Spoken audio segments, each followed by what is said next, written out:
Hello everyone, Ibrahim here. நாட்டு நடப்பு market நடிப்பு, அதாவது மார்க்கெட் ஆக்ஷன் சொல்ல வந்தேன். மார்க்கெட் ஆக்ஷன்ஸ் அப்படின்றது தான் மார்க்கெட் நடிப்புன்னு சொன்னேன்.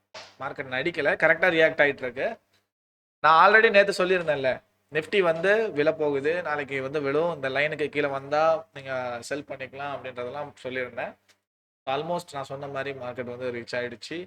இன்னைக்கு மட்டும் ஒரு கிட்டத்தட்ட 220 பாயிண்ட்ஸ் எபோவ் வந்து மார்க்கெட் வந்து கீழே விழுந்திருக்கு. ஓகே, ஸோ இந்த பிடிஎஸ் வந்து எவ்வளோன்றது எக்ஸாக்டாக நான் இன்னும் பார்க்கல. பட் 220 பாயிண்ட்ஸ் பிடிஎஸ் வந்து விழுந்துருச்சு அப்படின்றது எனக்கு நல்லாவே தெரியும். சரி, ஓகே, இன்னைக்கு வந்து சென்செக்ஸ் லைவ்லேயே வந்து ஒரு ஷார்ட் எடுத்து கொடுத்தோம். அண்ட் நிஃப்டி வந்து ஒரு ராக்கெட் எடுத்தோம். Almost 100 points. 100 பாயிண்ட்ஸ் 50 பாயிண்ட்ஸ்னு வைங்களேன். மேம் 1 லேக் இன்வெஸ்ட் பண்ணீங்க அப்படின்னா கிட்டத்தட்ட உங்களுக்கு ப்ராஃபிட் என்னாச்சு? ஜஸ்ட் லுக், ப்ராஃபிட் வந்து ஒரு கால்குலேட்டர் எடுத்து தான் கால்குலேட் பண்ணோம். மேக்ஸில் சரி, ஓகே. நாளைக்கு நிஃப்டி விழுந்தது ஒரு பக்கம் இருக்கட்டும். இன்னைக்கு நிஃப்டி விழுந்தது, நாளைக்கு என்ன பண்ண போகுது அப்படின்றத பார்ப்போம். போன வீடியோவில் ஜான் 8 எப்படி இருக்குன்னு பார்த்தோம். இந்த வீடியோவில் ஜான் 9 எப்படி இருக்குன்றத பார்க்க போகிறோம். நாளைக்கு தேர்ஸ்டே, நாளைக்கு ஃப்ரைடே. ஸோ மார்க்கெட் எப்படி இருக்கும் அப்படின்னா, முதல்ல நாட்டு நடப்பு முதல்ல சொன்னேன் எப்படி இருக்கும் அப்படின்றது. நடிப்புன்னு சொன்னேன்ல, ஸோ ஆக்ஷன்ஸ், மார்க்கெட் ஆக்ஷன்ஸ் அப்படின்றதையும் பார்ப்போம். மார்க்கெட்டோடைய டேட்டா அப்படின்னு எடுத்துக்கிட்டீங்க அப்படின்னா, நாட்டு நடப்பு அப்படின்றது தான் மார்க்கெட் டேட்டா. ஓகே, ரொம்ப சிம்பிளாக சொல்லணும்னா அதுதான். இந்த மார்க்கெட் டேட்டா வந்து பார்த்தீங்க அப்படின்னா, இப்போ இன்னைக்கு ஒரு 5 ஹவர்ஸ்க்கு முன்னாடி பார்த்தீங்க அப்படின்னா, ட்ரம்ப் வந்து திடீர்னு வந்து பார்த்தீங்க அப்படின்னா, நான் வந்து 500% வரி விதிப்பு வந்து ரஷ்யா கிட்ட இருந்து யாரெல்லாம் ஆயில வாங்குறீங்களோ அவங்க எல்லாத்துக்கும் நான் வந்து போட போறேன் அப்படின்னு சொல்லி யார் சொல்லிட்டாரு? நம்ம ட்ரம்ப் வந்து எப்போ போல சொல்லி விட்டாரு. 25% பண்ணிட்டு இருந்தீங்க. 25%னால தான் 4 வருஷம் உக்ரைன் போர் நடந்துட்டு இருக்கு. அதுக்கு ரஷ்யா வந்து நீங்க வாங்குற ஆயில்ல இருந்து 25% கொடுக்குறீங்க பார்த்தீங்களா? அந்த ப்ராஃபிட்டை வச்சு அவங்க அந்த ராணுவத்தை டெவலப் பண்ணி உக்ரைன் அடிச்சிட்டு இருக்காங்க அப்படின்னு சொல்லி நம்ம உனக்கு 50% வரி விதிப்பேன் அப்படின்ற மாதிரி நிறைய டாக்ஸ் எல்லாம் போய் 50% போயிடுச்சு. அந்த 50% முடிஞ்சு அதை கொஞ்சம் அந்த டாரிஃப் டென்ஷன் எல்லாம் கொஞ்சம் குறைஞ்சி திரும்ப இன்னைக்கு எடுத்த எடுப்புல வந்து எந்த நாடெல்லாம் பண்ணுதோ அந்த நாடுக்கெல்லாம் 500% வரி விதிப்பு. அதில் மெயினாக இருக்கிறது யார் அப்படின்னா, இந்தியாவும் சைனாவும் தான். ஃபர்ஸ்ட் வந்து சைனா தான் ஆயில் வந்து யார்கிட்ட வாங்குறா? ரஷ்யால இருந்து சாரி, ஐயோ வாயில் வர மாட்டேங்குது. சரி, ரஷ்யாட்ட இருந்து இந்தியாவும் சைனாவும் தான் அதிகமாக வாங்குறாங்க. சைனா நம்பர் 1, செகண்ட் இருக்கிறது இந்தியா. ஓகேவா? ஸோ இதை பேஸ் பண்ணி வரி விதிச்சிட்டோம் அப்படின்னா அடுத்து பிரேசில் இருக்கு. ஸோ இதை வரி விதிச்சிட்டோம் அப்படின்னா நமக்கு ஒரு ஒரு பயம்படுத்துற மாதிரி இந்த மாதிரி எல்லாம் பண்ணி பார்க்குறாங்க ரஷ்யால இருந்து ஆயில் வாங்கக்கூடாது. ஒரு பக்கம் வெனிசுலாவை போய் வர கேப்சர் பண்ணிட்டு வராங்க. வெனிசுலாவுடைய பிரசிடெண்ட்டை போயிட்டு அங்கேருந்து தூக்கிட்டு வராங்க. பெட்ரூம்ல போயிட்டு தூக்கிட்டு வராங்க. ஒய்ஃபையும் இதையும் கோர்ட்டில் கொண்டு வந்து நிப்பாட்டுறாங்க, யூஎஸ் கோர்ட்டில் கொண்டு வந்து. இந்த யூஎஸ் எந்த அளவுக்கு எக்ஸ்ட்ரீமாக பண்ண முடியுமோ அந்த அளவுக்கு எக்ஸ்ட்ரீமாக அடிச்சுட்டு போயிட்டே இருக்கானுங்க. இதெல்லாம் ஒரு பக்கம் போயிட்டு இருக்க, இந்தியன் மார்க்கெட் ஒரு பக்கம் சரிஞ்சிட்டு இருக்க. இது காரணம் எல்லாமே ஆயில் பாலிடிக்ஸ் உள்ள ஓடிட்டு இருக்கு. இதெல்லாம் ஒரு பக்கம் ஓடட்டும். So investors, short term investors, long term இன்வெஸ்டர்ஸ்க்கு இது ஒரு மிகப்பெரிய பாதிப்பு தான். பட் எங்களை மாதிரி ட்ரேடர்ஸ்க்கு எங்களுக்கு ப்ராஃபிட் தான். நாங்கள் ஷார்ட் டேர்மில் வந்து ப்ராஃபிட் பண்ண முடியலைனாலும் இன்ட்ராடேல நாங்கள் ப்ராஃபிட் பண்ணிகிட்டே இருப்போம். ஷார்ட் டேர்மில் அந்தந்த டைமில் அந்தந்த மாதிரி பண்ணுறது தான் ஷார்ட் டேர்மு. இன்ட்ராடேல இந்த மாதிரி கால் புட்டுன்னு ஆப்ஷனில் செல்லிங்கோ பையிங்கன்றது ஈஸியாக வந்து நாங்கள் ப்ராஃபிட் தட்டிடுவோம்.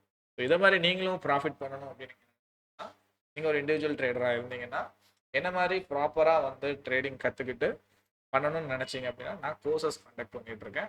அந்த கோர்சஸில் நீங்கள் ஜாயின் பண்ணணும்னு நினச்சிங்கன்னா நான் அப்படியே அந்த பிளானோட சாய்ஸ் காமிக்கிறேன். ஸோ நீங்கள் பேசிக்ஸ், அட்வான்ஸு, எசென்ஷியல்னு சொல்லி பிரிச்சிருக்கிறேன்.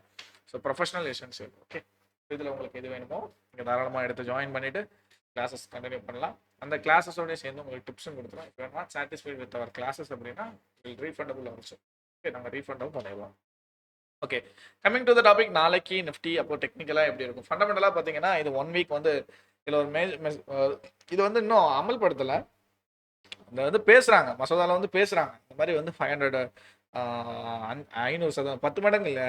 போன வாட்டி 50 அப்படிங்கும்போது இந்த வாட்டி 10 மடங்கு கூட்டானுங்கல்ல. 10 மடங்கு கூட்டுறோம். அதை அமல்படுத்துறது வந்து பேசி உள்ளே வந்துருச்சு, நாடாளுமன்றத்துக்குள்ளே வந்துருச்சு. அதுக்கு அடுத்து பார்த்தீங்க அப்படின்னா இந்த கப்பல் ஆஃப் வீக்ல அந்த வரக்கூடிய வாரத்தில் இதோட முடிவு என்னன்றது நமக்கு தெரிய வரும். இதுவே ஒரு டேரிஃப் டென்ஷன் அப்படின்றதுனால இந்தியன் ஈக்விட்டிஸ் அப்படின்றது கண்டிப்பாக ஒரு சரிவு சந்திக்கும் அப்படின்றது தான் என்னோட இது. ஓகே, சரி, இதெல்லாம் ஒரு பக்கம் இருக்கட்டும். நாளைக்கு டெக்னிக்கல் அனாலிசிஸ்னு எடுத்துக்கிட்டீங்க அப்படின்னா நிஃப்டி எந்த ரேஞ்ச் வரைக்கும் டவுனில் போனால் எந்த ரேஞ்ச் வரைக்கும் போகும் அப்படின்றத நான் சொல்கிறேன்.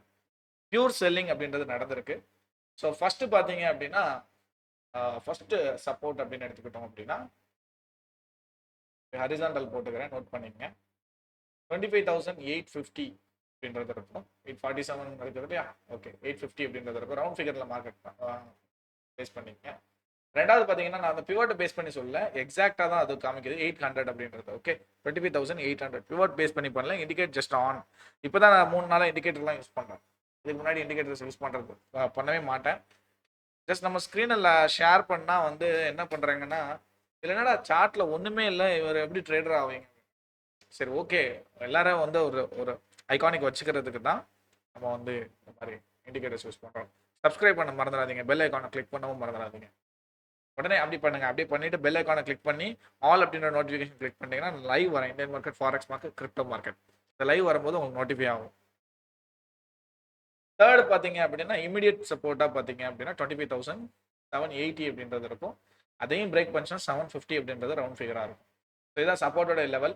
ரெசிஸ்டன்ட் அப்படின்னு பிளான் பண்ணீங்க அப்படின்னா கண்டிப்பாக வந்து நிஃப்டி பார்த்தீங்க அப்படின்னா 25,950க்கு மேலே போனால் மட்டும்தான் நிஃப்டி என்ன ஆகும், நமக்கு பாசிட்டிவ் அப்படின்ற வைப்புக்கே வரும். வர்றதுமே மைல்டு கரெக்ஷனாக இருக்கும். ஸோ டேட்டா கரண்ட் அஃபேர்ஸ் நான் எப்பவுமே சொல்லுவேன், ஃபர்ஸ்ட் ஆஃப் வந்து இப்படி தான் இருக்கும். ஃபர்ஸ்ட் ஆஃப் வந்து மார்க்கெட் வந்து மேக்ஸிமம் நெகட்டிவ்ல தான் இருக்க போகுது.